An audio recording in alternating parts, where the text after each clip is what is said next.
అందరికీ నమస్తే అండి. నేను మీ జోష్నాదిరి. జ్యోతి కిచెన్స్ గార్డెన్ ఛానల్‌కి స్వాగతం. నా వీడియోలను మిస్ అవ్వకుండా ఉండాలంటే దయచేసి నా ఛానల్‌ని సబ్స్క్రైబ్ చేసుకోండి. అలాగే పక్కనే ఉన్న బెల్ ఐకాన్‌ని క్లిక్ చేయడం మర్చిపోవద్దు. ఈరోజు రెసిపీ అల్లం టీతో మీ ముందుకొచ్చేసాను. టీ అనేది అందరికి ఒక ఎమోషనల్. ఎర్లీ మార్నింగ్ డే అనేది టీతోనే చాలామంది స్టార్ట్ చేస్తారు.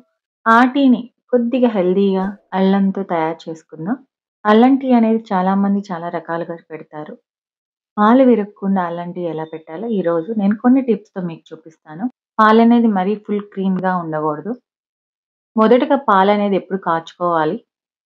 లేదంటే అల్లం టీకి వాడేటప్పుడు ఎప్పుడైనా కాచి చల్లార్చిన పాలు మాత్రమే వాడాలి. ఇప్పుడు దంచి పెట్టుకున్న అల్లంని దానిలో వేసి కాసేపు మరగనివ్వాలి. ఇలా అల్లం వేసి మరగటం వల్ల టీ అనేది ఎంతో రుచిగా మంచి ఫ్లేవర్‌తో ఉంటుంది. ఇక్కడ గమనించగలరు. అల్లం వేశాక పాలనేది కలుపుకుంటానే ఉండాలి.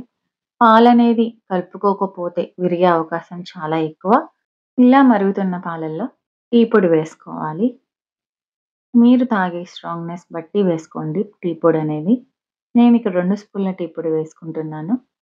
టీ పొడి వేసుకున్నాక కలుపుకుంటానే ఉండాలి. దీనివల్ల మనకి పాలనేది ఈవెన్‌గా కాగుతాయి. మంచి రంగనేది కరెక్ట్‌గా దిగుతుంది.